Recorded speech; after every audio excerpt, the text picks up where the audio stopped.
Good morning, everybody. Romania has been the victim of a globalist cabal coup, as you probably heard earlier in the weekend. Calin Georgescu was standing to be the president of Romania. I'm supporting him along with a lot of other people who are freedom fighters, social conservatives, traditionalists, and people who want peace and who want an end to the ongoing war between Ukraine and Russia. So in that sense, Calin Georgescu is very much like Viktor Orban and Peter Fico in Hungary and Slovakia, respectively, that they're in NATO countries, but they don't want a continuation of a never-ending war. He's also a Christian, a father, a patriot. He loves his country. And a lot of people who are Romanians in the diaspora of Romania, such as the hundreds of thousands of Romanians live in the UK, said that if he was elected, they would go back to Romania because he would lift Romania up to being a proud country that supports itself, that has traditional values and stands against the degeneracy and the warmongering of the New World Order. So he's a good guy. Which is why I'm supporting him, because he would do those kind of things, the things that we need to happen in the UK as well, which of course we're not getting at all under Starmer and the dreadful Labour government, and we didn't get under the fake Conservatives as well. But as you've heard, the story is here. Romania's presidential elections are very much like the French presidential elections. They have two rounds.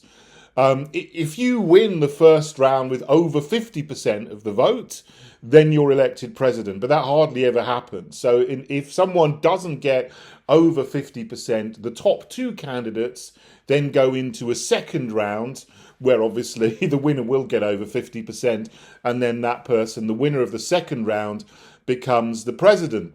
So Calin Georgescu was in the top two. I think he was second in the first round, unexpectedly, to all of the old legacy parties who are pushing all the agendas, the war agenda, the trans agenda, the climate agenda, all of this same nonsense that you know are what's being imposed all around the world unless the people stand up against it. But he came in the top two. And that was a shock to all the people, the cabal pushing the cabal's agenda, because he could win. He could go on into the second round and win. And indeed, all of the polls, despite twisting, because, you know, they like to use polls as a tool to try and manipulate the public into thinking there's a certain person's going to win, and then then people vote for them because they're more likely to win because they see them leading in the polls. Despite all of that attempted manipulation, which I'm sure went on, Calin Georgescu was well ahead in the polls to win in the second round and become the president by something like a 2-1 margin. And those elections were due to be held today, to this weekend. I'm speaking of the weekend on Sunday. What happened, which to me is a great shock, I don't think this could happen in the UK because we don't have the same mechanism here. But apparently in Romania, there's something called a constitutional court. And they have the power to annul or cancel an election. So what they've done is they've said the first round of the elections, where the results have already been in for a couple of weeks, those results are annulled. And so therefore there can't be a second round because the results of the first round don't stand anymore. And there has to be new elections for the first round, then before they can go into the second round. So basically the elections, the second round of the presidential elections, have been cancelled because the judges, the activist, globalist judges, obviously, in this constitutional court, have annulled the results of the first round of the presidential elections. So, how anyone has the power to do this, I don't know. But the reason they gave is completely ridiculous. They said that, well, he had a good social media campaign. Basically, because they said Russians were helping him on campaign on TikTok. Which, really, I mean, do you actually think that TikTok is going to swing an election? I mean, yeah, some young people are on TikTok. Yeah, there's probably 1 or 2 million young Romanians on TikTok, but that's not enough to swing a whole election. And, they're saying here that it was all the Russians. He had Russian help to campaign on TikTok, so they need to cancel and annul the elections. I'm laughing because it's just so ridiculous, but the situation is not funny because the elections have been stolen from someone who will stand up to this warmongering cult of death, which we have occupying almost all countries in the Western world at the moment, apart from perhaps Hungary and Slovakia and Serbia. And he would have added Romania to that.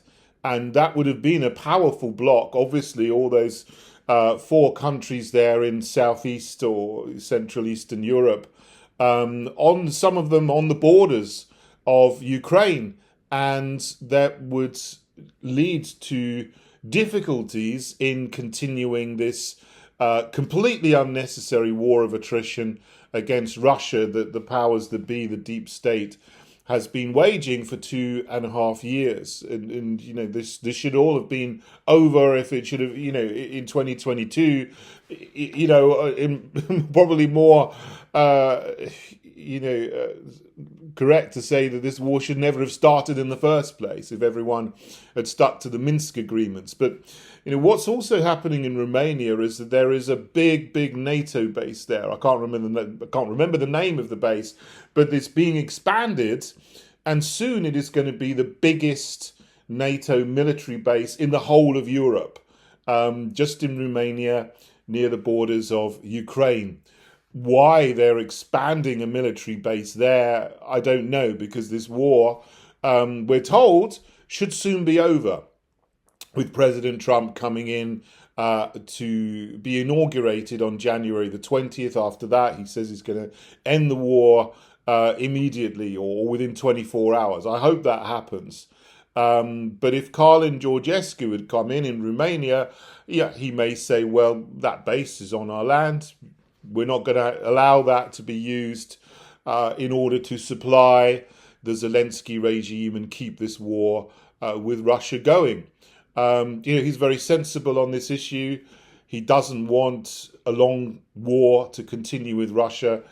Says the same thing as I do. We need to get back to normal relations with Russia and stop prolonging this slaughter that is going on in very much First World War style trenches. This should not be happening in 2024. There should not be a war ongoing in Ukraine, between Ukraine and Russia, between those two countries, with people who should not be being slaughtered in their hundreds of thousands. We need to end this as soon as possible. Calin Georgescu would have added a powerful voice and would have had some real power to help to stop this war.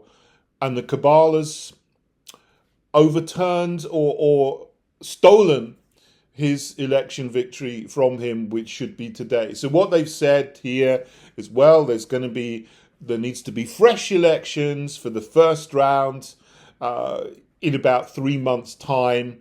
What's going to happen in the next 3 months, I don't know.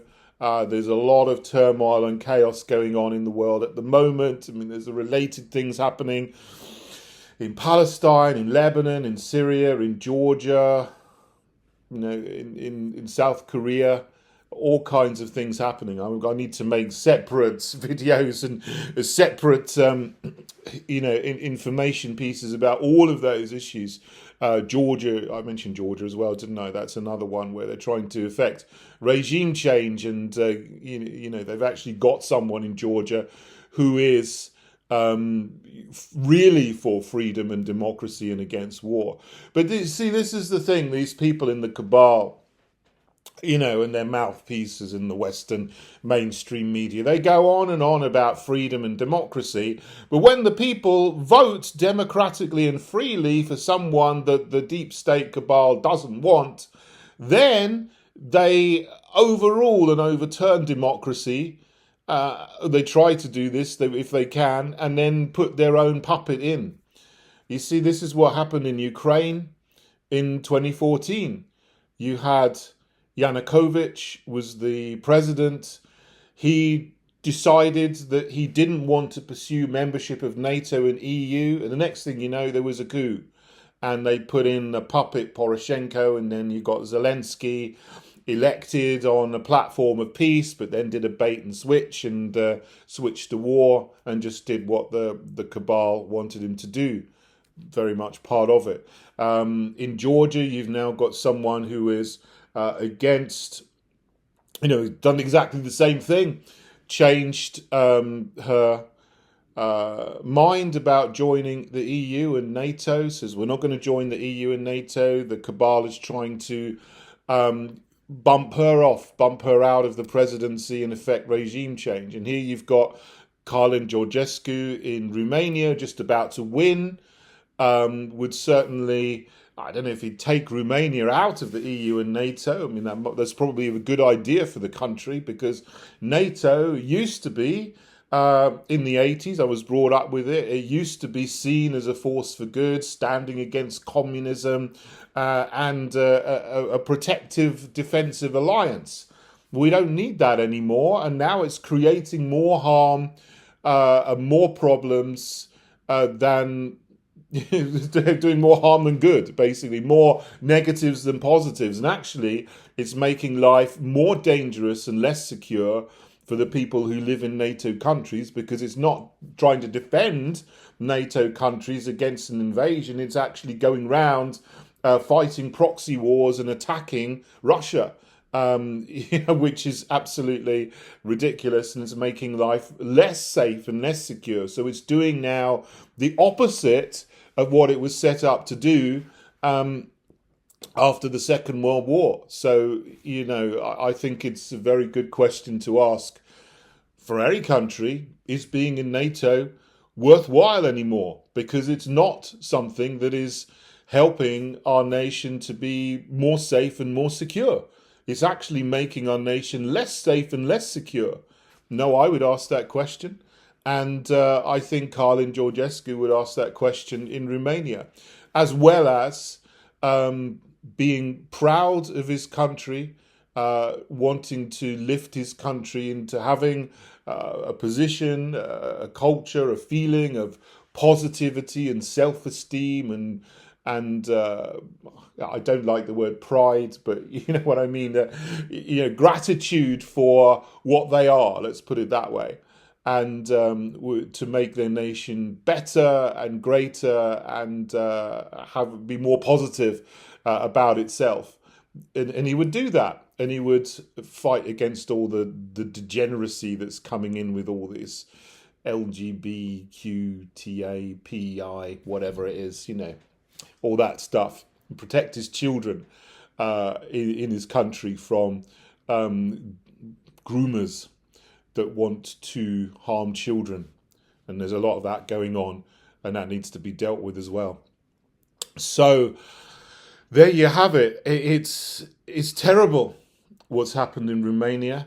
I was on James Freeman, the Freeman Report. They made a video of a few Western politicians who really are freedom politicians. I was on a video supporting Calin Georgescu with Maxime Bernier from Canada, the People's Party of Canada, and a few other people, Andrew Bridgen as well, and a couple of other people. I'll put a link to that in the channels where I can put a link in the box below the video, so you can have a look at that as well, and you can look up Calin Georgescu and see what he would do, or what he would have done if he had been elected president, and he would have been elected president today. And this system where you can have a court that overrules the will of the people